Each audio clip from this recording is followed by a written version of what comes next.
عزیزان ملت اسلامیہ، بزرگوں اور نوجوان دوستوں اور عزیز بچوں، السلام علیکم ورحمۃ اللہ تعالی وبرکاتہ۔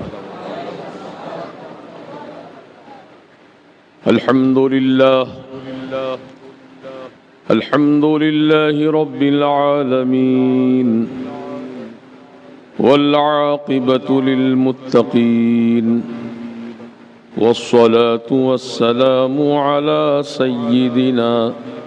سيد الأنبياء وسيد المرسلين وعلى آله الطيبين الطاهرين وأصحابه الكرام أجمعين، أما بعد، فأعوذ بالله من الشيطان الرجيم، بسم الله الرحمن الرحيم، حاميم والكتاب المبين، إنا أنزلناه في ليلة مباركة إنا كنا منذرين، صدق الله العظيم وبلغنا رسوله النبي المتين الأمين الكريم۔ بعد توحید کے متوالو، شمع نبوت کے پروانوں، غوث و خواجہ و رضا کے دیوانوں، آئیے ہم سب مل کر عقیدت و محبت کے ساتھ ہم سبوں کے آقا و مولا مدنی دلہا، تاجدار عرب و عجم، صاحب لطف و کرم، رحمت للعالمین، شفیع المذنبین، سرکار ابد قرار سید ابرار و اخیار، احمد مختار محمد رسول اللہ صلی اللہ تبارک و تعالی علیہ وآلہ واصحابہ وبارک وسلم کی بارگاہ کرم میں ہدیہ درود و سلام پیش کریں۔ پڑھیے درود پاک، اللہم صلی علی سیدنا و نبینا و مولانا محمد کما تحب و ترضى بأن تصلی علیہ صلاۃ و سلام علیک یا سیدی یا حبیبی یا رسول اللہ، یا غوث آدم بمن بے سر و ساما مدد، قبلہ دی مدد، کعبہ ایما مدد۔ حضرات گرامی، یہ مہینہ شعبان المعظم کا ہے، اور یہ بڑا ہی برکت و رحمت والا مہینہ ہے۔ اس مہینے کی سب سے بڑی فضیلت یہ ہے کہ آپ کے ہمارے آقا علیہ السلام نے ارشاد فرمایا، شعبان جو ہے وہ میرا مہینہ ہے۔ حضور نے اس مہینے کو اپنا مہینہ فرمایا۔ تب غور کرو، رسول پاک علیہ السلام کے صدقے میں اس مبارک مہینے میں اللہ تعالیٰ اپنے بندوں کو جہنم کی آگ سے آزادی عطا فرماتا ہے، گناہوں کی بخشش فرماتا ہے، عمر میں برکتیں عطا فرماتا ہے، رزق میں برکتیں عطا فرماتا ہے، اور حوادثات سے، مصائب و پریشانیوں سے اللہ تعالیٰ بچاتا ہے۔ تو اس مہینے کی عظمت کے متعلق قرآن کریم کی میں نے آیت پڑھی، حامیم والکتاب المبین۔ اللہ سبحانہ و تعالی نے ارشاد فرمایا، قسم ہے روشن کتاب کی، قسم ہے روشن کتاب کی، یعنی قرآن پاک کی۔ اللہ تعالیٰ جو ہے وہ قسم کھانے سے پاک ہے۔ بعض لوگ کہہ دیتے ہیں کہ اللہ قسم کھایا، اللہ تعالیٰ کھاتا ہے پیتا ہے؟ بولیے، اللہ تعالیٰ کھانے پینے سے پاک ہے، تو پھر اس کے لیے کھانے کا لفظ استعمال کرنا یہ مناسب نہیں ہے، اس کی شان کے خلاف ہے۔ اللہ تعالیٰ قسم کھاتا نہیں ہے، بلکہ اللہ تعالیٰ قسم یاد فرماتا ہے، قسم یاد فرماتا ہے۔ تو قسم کس کی یاد کیا؟ روشن کتاب یعنی قرآن پاک کی قسم ہے، روشن کتاب کی۔ انا انزلناہ فی لیلۃ مبارکہ، بے شک ہم نے اس قرآن کو برکت والی رات میں نازل کیا۔ فی لیلۃ مبارکہ، برکت والی رات میں نازل کیا۔ اور قرآن پاک ہی میں ایک مقام پر اللہ نے فرمایا انا انزلناہ فی لیلۃ القدر، بے شک ہم نے اس قرآن کو شب قدر میں نازل کیا۔ سورہ انا انزلنا میں شب قدر کا ذکر فرمایا اور سورہ دخان میں برکت والی رات کا ذکر فرمایا۔ دونوں باتیں بھی اللہ تعالیٰ کی ہیں، دونوں کلام بھی اللہ ہی کا ہے، تو پھر کون سی آیت صحیح مانی جائے؟ ایک آیت میں فرما رہا برکت والی رات میں، ایک آیت میں فرما رہا قدر کی رات میں، تو دونوں باتیں صحیح کیسے ہیں؟ تو اس کا جواب یہ ہے، علماء نے تطبیق فرمائی۔ لوح محفوظ سے، لوح محفوظ ایک اللہ تعالیٰ کا ایک ایسا دفتر ہے جس میں ہر چیز لکھی ہوئی ہے۔ ہمارے آپ کے نام بھی لکھے ہوئے ہیں، ہمارے آپ کے ماں باپ کے نام بھی لکھے ہوئے ہیں، ہم دنیا میں کیا کیا کرنے والے ہیں وہ سب لکھا ہوا ہے۔ سمجھ رہے ہیں آپ؟ اس کو لوح محفوظ کہتے ہیں، جس میں تمام انسانوں کی تقدیر لکھی گئی ہے۔ تو علماء کرام فرماتے ہیں قرآن بھی لوح محفوظ میں لکھا ہوا تھا، پورا قرآن۔ تو لوح محفوظ سے پہلے آسمان تک 30 پارے قرآن کے ایک دم شب برات میں نازل کی، جو آنے والی شب ہے۔ پھر آسمان اول سے ہمارے آقا پر شب قدر میں قرآن نازل کیا گیا۔ تو دونوں باتیں صحیح ہیں نا؟ پہلی بات یہ ہے کہ شب برات میں لوح محفوظ سے پہلے آسمان تک قرآن اتارا گیا، پھر پہلے آسمان سے ہمارے آقا پر شب قدر میں قرآن کا نزول ہوا، اور وہ بھی ایک دم نہیں آیا قرآن حضور پر۔ 22 سال کچھ مہینے، قریب 23 سال سمجھ لو، اتنی بڑی مدت میں قرآن اترتا رہا۔ جیسے جیسے ضرورت تھی اللہ تعالیٰ نے ضرورت کے مطابق قرآن کی آیتوں کو نازل فرمایا۔ مکمل قرآن 22 سال کچھ مہینے میں مکمل ہوا۔ تو خیر قصہ مختصر یہ ہے کہ قرآن پاک جو ہے اللہ تعالیٰ کا بے مثل و بے مثال کلام ہے۔ اس کلام میں کوئی غلطی نہیں ہے، کوئی خامی نہیں ہے، کوئی شک والی بات نہیں ہے، کوئی شبہ والی بات نہیں ہے۔ قرآن میں جو کچھ ذکر کیا گیا ہے وہ سب حق ہے، سچ ہے۔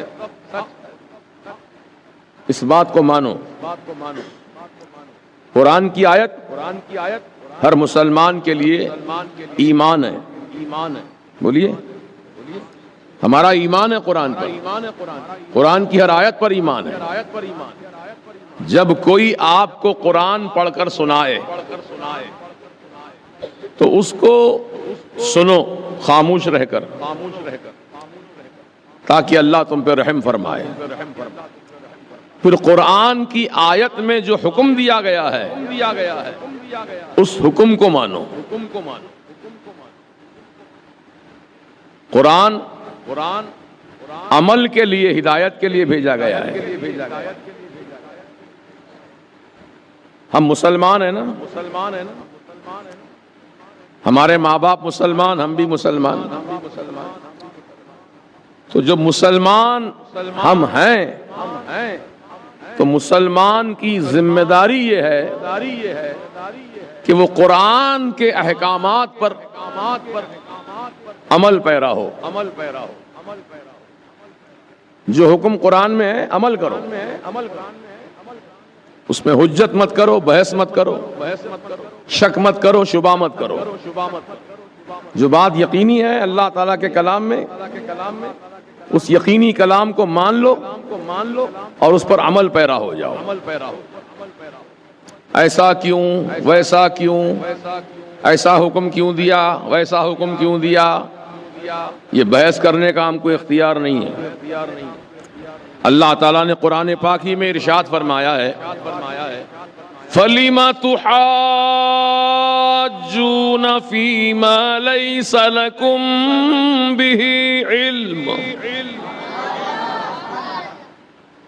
تم قرآن کے بارے میں حجت کیوں کرتے ہو، کیوں بحث کرتے ہو جس کا تم کو علم ہی نہیں ہے؟ بحث کیے جا رہے ہیں،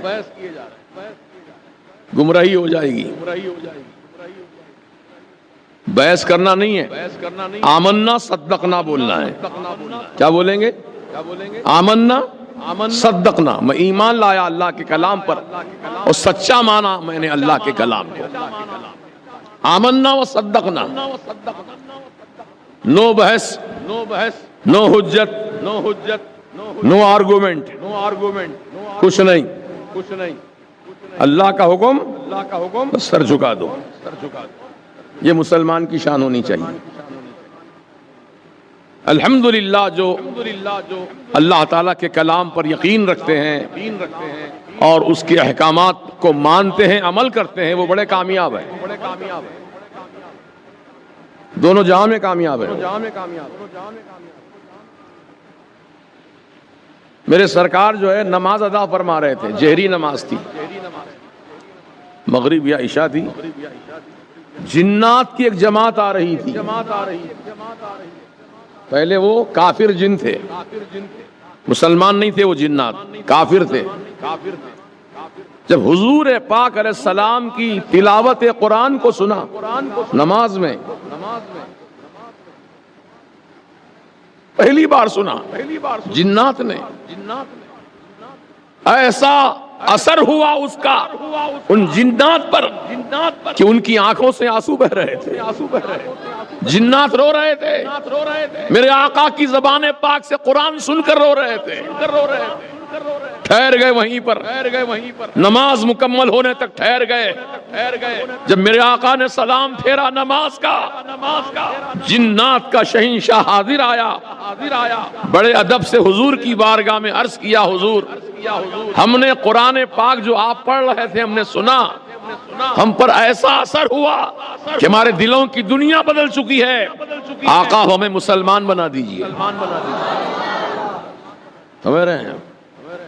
یہ حضور کی زبان پاک سے پڑھا گیا قرآن کا اثر ہے۔ تو آدمی اگر زبان کو اچھی رکھ کر، زبان کو پاکیزہ رکھ کر جب قرآن پڑھتا ہے تو سننے والوں پہ اس کا اثر ہوتا ہے، ہوتا نا؟ الحمدللہ جو قرآن کے انداز میں پڑھتے ہیں، سننے والوں کی آنکھوں سے آنسو بہ جاتے ہیں، دل پہ اثر ہوتا ہے۔ کیوں نہ ہو اثر؟ یہ اللہ تعالیٰ کا کلام ہے۔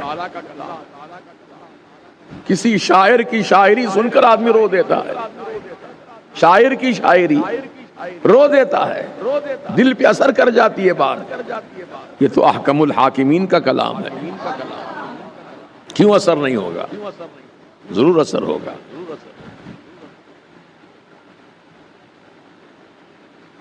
تو شیاطین جنات بھی ہمارے آقا کی صحبت میں آ کر قرآن پاک سن کر مسلمان ہو گئے. یہ حضور کا معجزہ یہ بھی، ورنہ جنات جو ہے بہت عجیب و قسم کی مخلوق ہے، وہ ناری مخلوق ہے، آگ سے پیدا کیے گئے، جلدی کوئی بات نہیں مانتے وہ لوگ.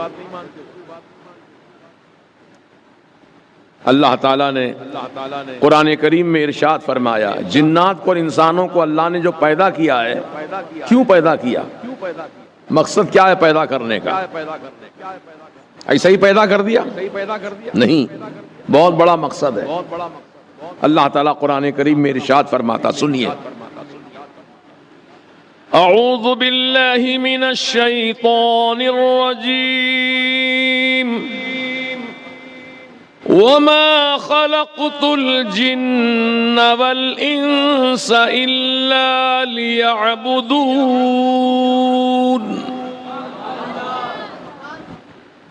یہ کلام الہی ہے.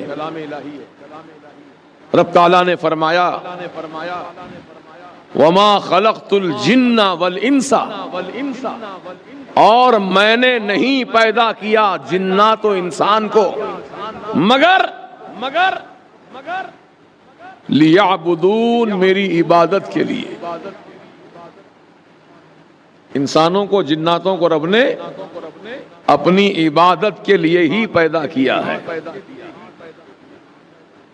مقصد تخلیق یہی ہے ہمارا آپ کا، جناتوں کا بھی انسانوں کا بھی. تو سب انسان مسلمان نہیں ہیں. دنیا میں جتنی آبادی ہے سب مسلمان ہیں کیا؟ کافر بھی ہیں، مشرک بھی ہیں، منافق بھی ہیں، یہودی بھی ہیں، مجوسی بھی ہیں، نصرانی بھی ہیں، ہندو بھی ہیں، سب ہر قوم کے لوگ ہیں دنیا میں. سب مسلمان تو نہیں ہیں. تو اللہ تعالیٰ نے جن کی مقدر میں ایمان رکھا اور جن بندوں کو اللہ نے اپنی عبادت کے لیے پسند فرما لیا، چاہے وہ انسان ہو یا جنات، وہ اللہ کی بندگی میں لگے، اس کی عبادت، اس کا ذکر، اس کی فکر. تو اللہ تعالیٰ کا مقصد پورا کیا اس نے جس نے اللہ کی بندگی کی، عبادت کی. تو دوستو اور بزرگوں، کہنے کا مطلب یہ ہے کہ انسان اور جنات دو مخلوقات جو ہیں یہ ان کی پیدائش کا مقصد رب نے بیان کر دیا. عبادت کے لیے میں نے پیدا کیا ان کو.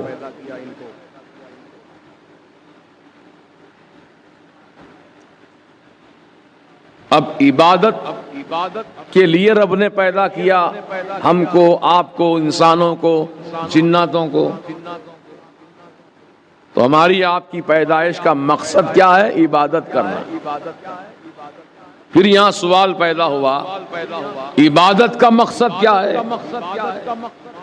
اس کا بھی مقصد ہونا چاہیے نا، یا ایسے ہی اٹھک بیٹھک کرتے چلے جائیں. عبادت کا مقصد ہے، وہ کیا مقصد ہے؟ غور کرو. ہم پیدا ہوئے عبادت کے لیے. عبادت کس کے لیے؟ رب کے لیے. عبادت کا مقصد کیا ہے؟ تو لیعبدون کی تفسیر میں صاحب جلالین شریف نے اور دیگر تفاسیر نے یہی مقصد بیان کیا ہے، ای لیعرفون. عبادت کا مقصد ہے اللہ تعالیٰ کی پہچان حاصل کرنا. سبحان اللہ. عبادت کیوں کریں؟ اللہ کی پہچان کے لیے. اللہ کو پہچانو. کیسے پہچانیں گے اللہ کو؟ جبکہ دیکھا ہی نہیں ہم نے، نہ آپ نے دیکھا نہ میں نے دیکھا. اللہ کو دیکھے کوئی نہیں دیکھے. پہچانیں گے کیسے؟ کوئی بھی چیز کو آدمی دیکھ کر ہی پہچانتا ہے، دیکھے ہی نہیں تو پہچانیں گے کیسے؟ بات سمجھ میں آ رہی نا؟ کوئی اس دنیا میں رہ کر کے اللہ تعالیٰ کو دیکھ نہیں سکتا. لا یدرکہ الابصار، رب کا فرمان ہے کوئی آنکھ میں اتنی طاقت نہیں ہے جو اللہ تعالیٰ کا دیدار کر لے اس دنیا میں. رب تعالیٰ نے اپنے حبیب کو وہ طاقت دی، اپنے محبوب کو وہ طاقت عطا فرمائی کہ سرکار شب معراج میں اللہ تعالیٰ کا اپنے سر کی آنکھوں سے دیدار کیا. پھر حضور نے دیکھ کر فرمایا رأیت ربی فی احسن صورہ، میں نے اپنے پروردگار کو بہت خوبصورت پایا. اللہ بہت خوبصورت ہے، وہ ہمارے ایسے چہرہ نہیں ہے اللہ کو. آنکھ، ناک، کان، منہ، دانت، ہاتھ، پاؤں، اللہ تعالیٰ کو سب نہیں ہے. اللہ تعالیٰ نور ہے، نور. حضور تاج الشریعہ کو دیکھے آپ لوگ؟ دیکھے نا؟ جو بھی دیکھا ان کا دیوانہ ہوا. جو محبت کی آنکھوں سے دیکھا دیوانہ ہو گیا. سر تا پا تاج الشریعہ کو دیکھتے ہیں تو یوں معلوم ہوتا ہے کہ نور کا پتلا ہے، اتنی نورانیت ہے.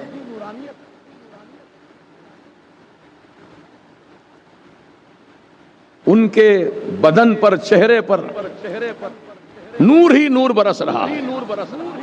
وہ کس کا نور ہے؟ اللہ اور اللہ کے رسول کا نور ہے. تو جس شخص پر اتنا نور برسے نور کا پتلا کہلائے. تو اللہ تعالیٰ جو نور ہی نور ہے، نور ہی نور ہے. میں سمجھانے کے لیے ایک آسان طریقہ بتایا آپ کو. اب اللہ کا نور کیسا ہوگا دیکھ سکتے ہیں؟ کوئی کسی آنکھ میں طاقت نہیں سوائے حضور کے. موسیٰ علیہ السلام نے تمنا کی تھی ربی ارینی انظر الیک، اے میرے پروردگار میں تجھے دیکھنا چاہتا ہوں، کیسا ہے تو مجھے دکھا، اپنا جلوہ دکھا. رب نے کیا جواب دیا؟ لن ترانی، نہیں دیکھ سکتے. اللہ اکبر. کس سے خطاب ہو رہا ہے یہ؟ اللہ کے نبی موسیٰ علیہ السلام سے رب فرما رہا ہے. عام انسان نہیں ہے، اللہ کے پیغمبر نبی ہیں، ان سے فرما رہا رب تعالیٰ لن ترانی، نہیں دیکھ سکتے. بہت اصرار کیا موسیٰ علیہ السلام نے، نہیں مولا دکھا دے، نہیں مولا دکھا دے، دیکھنا چاہتا ہوں، تیرا جلوہ دیکھنا چاہتا ہوں. تو رب تعالیٰ کی رحمت کو جوش آ گیا، رب نے فرمایا ٹھیک ہے دکھاتا ہوں جلوہ دکھاتا ہوں. موسیٰ دیکھو گے؟ ہاں مولا دیکھوں گا. ڈائریکٹ نہیں، انڈائریکٹ. میں اپنے جلوے کی تھوڑی سی تجلی پہاڑ پہ ڈالوں گا، کوہ طور پر. تمہاری نظریں آسمان کی طرف نہیں ہونی چاہیے، تمہاری نظریں پہاڑ پر جمی رہیں. پہاڑ پہ میں جلوہ ڈالوں گا اپنا، اس جلوے کو تم دیکھنا. جلوہ ڈالا رب نے. فَلَمَّا تَجَلَّى رَبُّهُ لِلْجَبَلِ وَجَعَلَهُ دَكًّا وَخَرَّ مُوسَىٰ صُعِقًا. جب موسیٰ کے رب نے صفت ربوبیت کی تھوڑی سی تجلی، وہ کتنی تجلی تھی؟ مفسرین فرماتے ہیں سوئی کا جو سوراخ ہوتا ہے نا، جس میں دھاگا ڈالا جاتا ہے، کتنا باریک سوراخ ہوتا ہے وہ سوراخ کو کروڑ حصوں میں ڈیوائیڈ کرو. سوئی کے سوراخ کو کروڑ حصوں میں ڈیوائڈ، تو ایک حصہ کتنا آئے گا؟ اس سے بھی کم تجلی دکھائی موسیٰ کو۔ تو حال کیا ہوا؟ موسیٰ علیہ السلام بے ہوش ہو گئے، اس تجلی رب کو دیکھ کر بے ہوش ہو گئے، اور پہاڑ جل کے سرما بن گیا، پہاڑ جل گیا۔ اللہ کی تجلی وہ تجلی ہے، کون دیکھ سکتا ہے؟ یہ ہمارے آقا کا معجزہ ہے کہ شب معراج میں میرے سرکار نے سر کی آنکھوں سے دیدار رب کیا ہے نا۔ وہ تو حال سب واقعہ سن چکے آپ شب معراج میں۔ تو رب تعالیٰ کو پہچاننا ہے ہمیں، کیسا ہے ہمارا رب؟ دیکھیں گے تو پہچانیں گے، جب دیکھیں نہیں تو پہچانیں گے کیسے؟ تو کیا ساری دنیا کے کلمہ پڑھنے والے بغیر رب کو پہچانے کے دنیا سے چلے جائیں؟ نہیں، پہچان کے جانا ہے۔ بولو جی، اپنے رب کو جان کر پہچان کر جانا ہے دنیا سے۔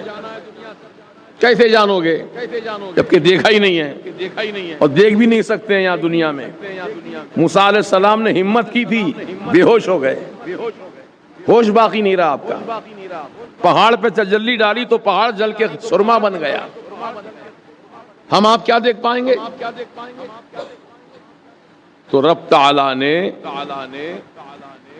اپنے محبوب نبی کو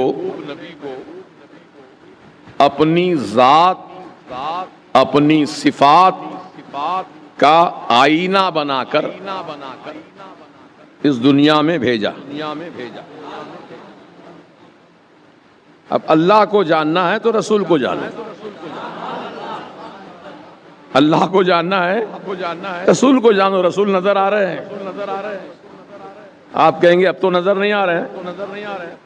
ہاں، اب تو اپنی قبر انور میں ہیں، لیکن دل سے تمنا کرو، دل سے لو لگاؤ، آقا علیہ السلام سے محبت کرو، خدا کی قسم اسی رات میں جلوہ دکھا دیں گے۔ کوئی بڑی بات نہیں ہے سرکار کی، محبت ہونی چاہیے، ویسی عشق ہونا چاہیے رسول کا۔ میں اپنی بات بتاتا ہوں، میرا طالب علمی کا دور تھا، یہ بچے جو پڑھ رہے ہیں نا، ایسا ہی دور تھا میرا، اور عمر ہوں گی تقریباً 14 سال عمر ہوگی۔ سنبھل شریف میں تعلیم حاصل کیا، عالم کا کورس، تو وہیں پر سرکار کا ایک مبارک نقش پاکا پتھر ہے، حضور کے پاؤں مبارک کا نقشہ پتھر پہ اترا ہوا ہے۔ یہ بھی حضور کا معجزہ ہے۔ ہمارے سرکار جب پتھر پہ پاؤں رکھ دیتے تھے تو پتھر جو ہے موم کی طرح نرم ہو جاتا تھا اور نقش اتر جاتا تھا اس پاؤں کا۔ پہلی مرتبہ وہاں پر جہاں سرکار کا نقش پا ہے، پاؤں کا نقش مبارک ہے، اس جگہ پر کسی نے قرآن خوانی کی محفل رکھی، مدرسے کے بچوں کو بلایا، قرآن پڑھو۔ سب کے ساتھ میں بھی گیا۔ وہاں جانے کے بعد دیکھا تو حضور کے نشان قدم کا پتھر، قسم خدا کی میں وہیں بیٹھ گیا، وہیں بیٹھا رہا، اور اس مبارک پتھر کو دیکھ کر اتنی خوشی ہوئی مجھے کہ میں کتنا خوش نصیب ہوں کہ میرے آقا کو تو نہیں دیکھ سکا، لیکن آقا کا نشان قدم تو دیکھ رہا ہوں۔ میں کتنا خوش نصیب ہوں، میرے آقا کا قدم نشان آنکھیں لگا رہا ہوں، چہرہ مل رہا ہوں، چوم رہا ہوں۔ اللہ اکبر، ایک دیوانگی کا عالم تھا میرا۔ دل سے میں نے آقا کے قدموں کو، نشان قدم کو بوسا دیا۔ اسی رات میں سرکار کا جلوہ نظر آ گیا۔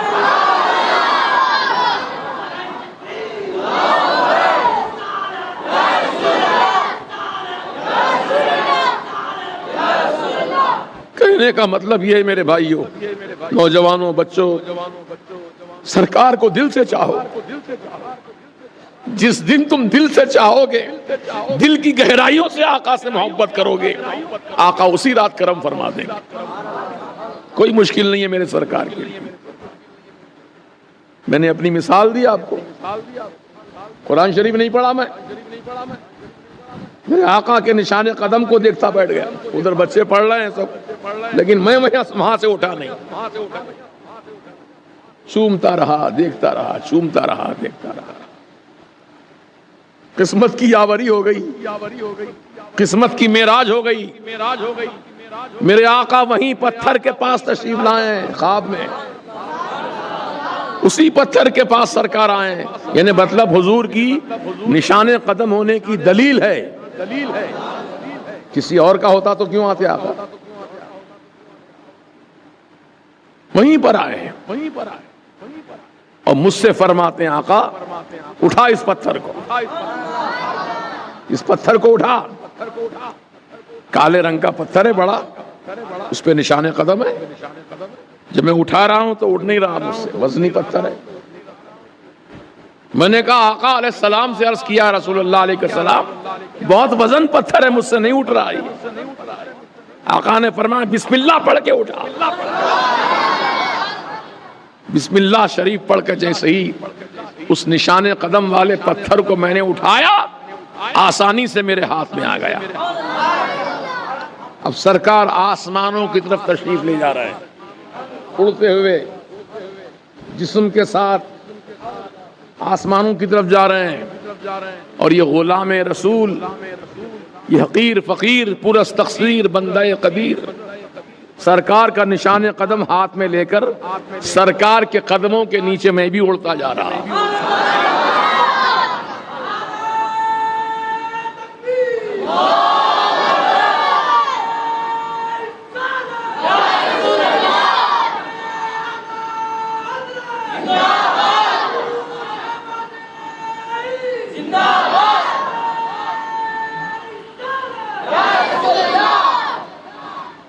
کئی جگہ ہیں سرکار کے نشان قدم.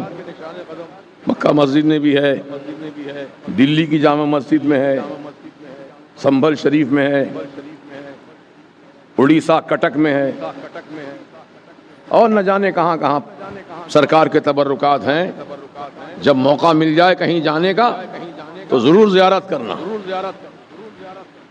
اور دل سے زیارت کرنا، دل سے محبت کرنا سرکار کے نقش قدم سے. انشاءاللہ حضور کے قدمان پاک کے صدقے میں تمہیں بھی سرکار کا دیدار نصیب ہو جائے گا انشاءاللہ. اور کثرت سے درود پڑھو، درود شریف کثرت سے پڑھتے رہو. بالخصوص رات میں سونے سے پہلے درود پڑھ کر سو، انشاءاللہ سرکار کرم فرمائیں گے. کیونکہ حدیث پاک میں آیا ہے کہ جب میرا کوئی امتی مجھ پہ درود و سلام پڑھتا ہے تو میں اس کے درود و سلام کو سنتا ہوں، میں خود سنتا ہوں اور سن کر کے جواب بھی دیتا ہوں. الصلاۃ والسلام علیک یا رسول اللہ، الصلاۃ والسلام علیک یا نبی اللہ. دل سے چاہو، کیونکہ دل انسان کا وہ عظیم الشان حصہ ہے جسم کا. وہ دل سنور جائے تو پورا جسم سنورتا ہے، وہ دل بگڑ جائے تو پورا بدن بگڑتا ہے. دل سے محبت کرو، دل سے چاہو، حضور کا تصور کرو. تو رسول پاک علیہ الصلوۃ والسلام کو جس نے دیکھا، جس نے جانا پہچانا، اس نے خدا کی قسم اللہ کو جانا ہو پہچانا. یہ ہے پہچاننے کا ذریعہ، ہے نا. اب اس میں اور بھی لوازمات بتائے گئے رسول کو پہچاننا ہے تو صدیق اکبر کو پہچانو، صدیق اکبر کو پہچاننا ہے تو فاروق اعظم کو پہچانو، فاروق اعظم کو پہچاننا ہے تو سیدنا عثمان غنی کو پہچانو، سیدنا عثمان غنی کو پہچاننا ہے تو سیدنا مولا علی سرکار کو پہچانو، ان کو پہچاننا ہے تو حسن مجتبی حسین علی مقام کو پہچانو، ان کو پہچاننا ہے تو سیدنا امام جعفر صادق رضی اللہ عنہ کو پہچانو، ان کو جاننا ہے تو سرکار غوث اعظم کو پہچانو، ان کو جاننا ہے تو اپنے پیر و مرشد کو پہچانو، اپنے پیر سے پیرانے پیر تک، پھر پیرانے پیر سے رسول کی بارگاہ تک، یہ ذریعہ ہے پہچاننے کا۔ اللہ تعالی ہم سب کو توفیق دے۔ اور ایک اہم بات یہ ہے کہ انشاءاللہ شب برات آنے والی ہے، وہ 1 تاریخ یکم مئی کو ہے۔ انشاءاللہ اس دن مرکز اہل سنت میں سیدنا مولا علی شیر خدا حیدر کرار رضی اللہ عنہ کی اولاد شہزادہ مولا علی ہے یہ، اور قسم خدا کی ان کا چہرہ، ان کی کیفیت دیکھنے کے بعد پتہ چلتا ہے واقعی یہ مولا علی کے شہزادے ہیں۔ بڑے با اخلاق، بہت اعلیٰ کردار، نورانی چہرہ۔ وہ تشریف لانے والے ہیں سید گلزار میاں صاحب، کیا نام ان کا؟ سید گلزار میاں صاحب اسماعیلی واسطی۔ الحمدللہ ابھی 1-2 مہینے میں چند جلسوں میں حضرت کے ساتھ تقریر کرنے کا فقیر کو موقع حاصل ہوا۔ حضرت نے مجھ فقیر پر بڑا کرم کیا، بہت پسند کیا، دعائیں دیں۔ اب وہ شب برات میں انشاءاللہ ہمارے پاس آنے والے ہیں، تو حضرت کی زیارت کیجیے۔ حضرت تھوڑا بہت خطاب کرتے ہیں، دعائیہ کلمات، لیکن اصل ان کی حاضری اور ان کی دیدار سے مشرف ہونے والے کامیاب ہیں۔ اور یہ فقیر کہتا ہے کہ سیدنا مولا علی کا جیسا چہرہ تھا،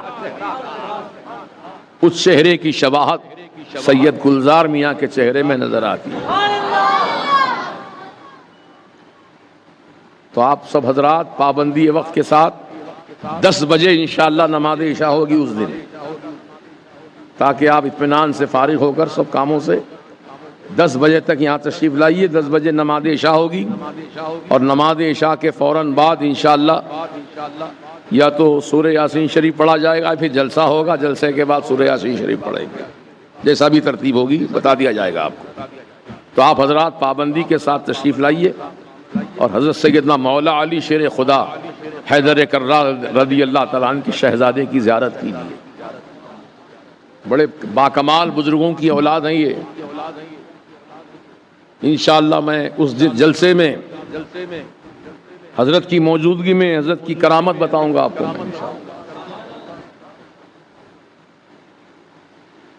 آپ جتنے میرے احباب یہاں بیٹھے ہیں آج جمعہ میں، اپنے ساتھ کم از کم 2 اپنے بھائیوں کو لے کر آئیے، اکیلے مت آئیے، 2 دوست ہوں یا 2 بھائی ہوں آپ کے ساتھ لیتے آئیے۔ اور شب برات ہے، وہ تو برکتیں لوٹنے کی رات ہے، رحمتیں لوٹنے کی رات ہے، جہنم کی آگ سے آزادی پانے کی رات ہے، وہ بڑی برکت والی رات ہے۔ مولا علی کے شہزادے کو دیکھ کر ہم دعا کریں گے، اللہ پاک ان کے صدقے میں ہماری دعا قبول فرما لے گا۔ تو میں امید رکھوں آپ سے کہ آپ بھرپور تعداد میں تشریف لائیں گے انشاءاللہ۔